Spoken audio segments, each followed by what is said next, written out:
Dalawa ang nasawi sa pagsabog ng isang pagawaan ng paputok sa Norzagaray, Bulacan, kabilang ang isang menor de edad. Doble dagok po yan para sa pamilya ng biktima dahil pinaglalamayan pa ang kanyang kapatid na naunang nasawi sa sakit. At mula sa Norzagaray, nakatutok live si Maris Umali. Maris.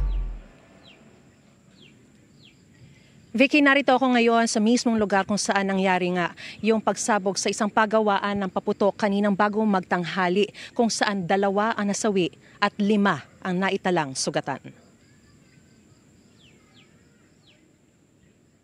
Kita sa drone videong ito ang usok mula sa sumabog na pagawaan ng paputok sa Barangay Partida sa Norzagaray, Bulacan bago magtanghali kanina. Sa malapitan, kitang-kita ang pinsalang idinulot nito. Yung pong bakanteng lote na makikita ninyo sa aking likuran ay ang mismo raw pinagmulan ng pagsabog ng pagawaan ng mga paputok. Kung makikita po natin, bakante na po siya. Pero ayon sa mga residente rito, ay puno raw po yan ng mga tahanan.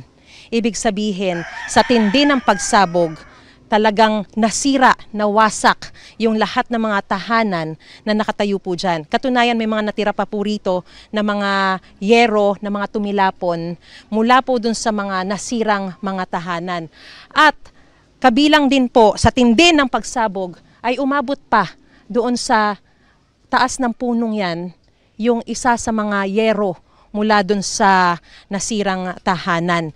Ito pong lugar na ito kung saan naroroon yung pagawaan ng paputok ay nasa gitna lamang po ng residential area na mahigpit pong ipinagbabawal. Napakadelikado po talaga. Pwede po siyang magdulot ng injury, yun pong pressure ng pagsabog. Pwede pong sa tao, tsaka kahit po sa mga physical structure ng buildings, ganyan pwede po niyang gibain po yung structure natin. Ilang beses na raw kinausap ng mga residente ang pagawaan, pero hindi naman kami pinakikinggan eh. Ilayo-layo sana. Nilayo naman Bagya, kaya lang hindi naman kalayuan dyan, kalapit-lapit din. Isang tahanan ni Lolo Dani sa mga napinsala, pero ang mas masaklap, kasama ang apo niyang 15 anyos na si Ivan Bation sa 2 nasawi sa pagsabog. Tulungan kami. Dahil? May apo ko namatay. Pati apo ko namatay dyan. Puyat sa lamay, patay. Nakatulong nga sa duyan. Biglaan aksidente sumabog. Hindi na siya nakatakbo, gawa nga natutulog. Inabutan na siya doon.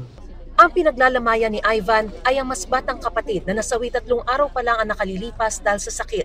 Nasabugan din ang kabaong ng kapatid. Yung kabaong ng kapatid, patay rin ang isang trabahador ng pagawaan ng paputok na di pa nakikilala. 5 naman ang sugatan, kabilang si Jennifer na nagtamo ng hiwa sa braso at sa likuran. At ang kanyang kaanak na nasabugan at nasa ospital pa matapos tamaan daw ng yero habang nagsasampay. Tumalsik na lang po yung mga yero sa bahay. Hanggang sa natamaan na po kami ng yero. Sana matulungan po kami kasi may patay kami. Nagsabay-sabay, wala naman din kami pera. Base sa pag-iikot ng Norzagaray MDRRMO, posibleng umabot hanggang 45 bahay ang nasabugan. Ang mitsa naman ng pagsabog ayon sa Bureau of Fire Norzagaray. Mga pulbura o posibleng mga stock na paputok. Base po dun sa aming pag-validate sa mga permit, wala po silang permit. Hinahanap pa ang may-ari ng pagawaan ng paputok pero patong-patong ng reklamo ang posibleng isampa laban sa kanya. Pwede po siya sa multiple homicide po kasi 2 po yung namatay. So may kulong po yun. And then multiple injuries din po. So meron din pong kulong yun.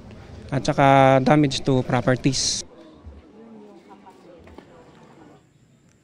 Vicky, ngayon nga magpapasko at bagong taon ay mahigpit na paalala ng mga otoridad sa mga bibili ng paputok ay mag-ingat po. At kung kailangan talagang bumili ng paputok, bumili lamang sa mga lisensyadong tindahan na may mga permit. Vicky?